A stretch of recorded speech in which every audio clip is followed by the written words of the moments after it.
اللہ دا رمضان دا مہینہ آ گیا ہے، میرا بندہ نمازاں پڑھنا چاہتا ہے، میرا بندہ روزے رکھنا چاہتا ہے، میرا بندہ تہجد پڑھنا چاہتا ہے، میرا بندہ اشراق پڑھنا چاہتا ہے، میرا بندہ افطاریاں کرنا چاہتا ہے، میرا بندہ سحریاں کرنا چاہتا ہے، میرا بندہ غریباں نو کچھ نہ کچھ دینا لینا چاہتا ہے، میرا بندہ ہر نیک عمل کرنا چاہتا ہے۔ اللہ دے او فرشتے ہو شریر شیطاناں نو بن دیو،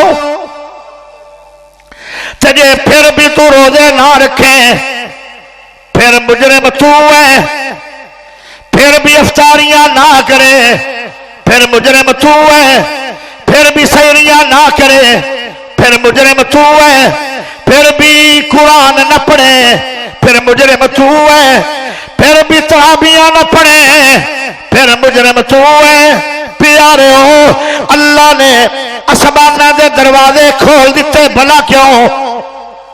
سنو، عام دنوں دے اندر آسماناں دے دروازے کھل دین، ایک ٹائم مخصوص ہے۔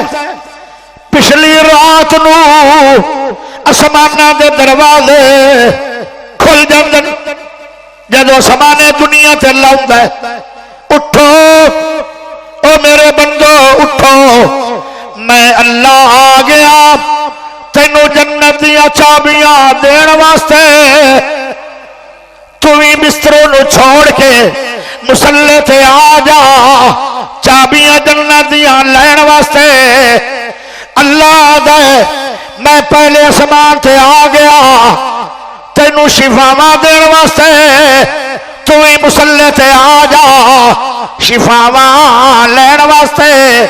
میں پہلے آسمان تے آ گیا تینوں رزق دے خزانے دین واسطے، تو ہی آ جا رزق دے خزانے لٹن واسطے۔ میں آ گیا تیرے سارے گناہ مٹان واسطے، تو بھی آ جا گناہ مٹا اپنے گناہ معاف کروان واسطے۔ اللہ آوازہ دے کے چلا جاندہ ہے، جدو صبح دی اذان ہوندی ہے اس ویلے آسماناں دے دروازے کھل دین، جدو آسماناں دے دروازے کھل دین تے بندے دو فائدے ہوندے ہر مسلمان نو۔ پہلا فائدہ کی ہوندا ہے، جدو دعا کرے گا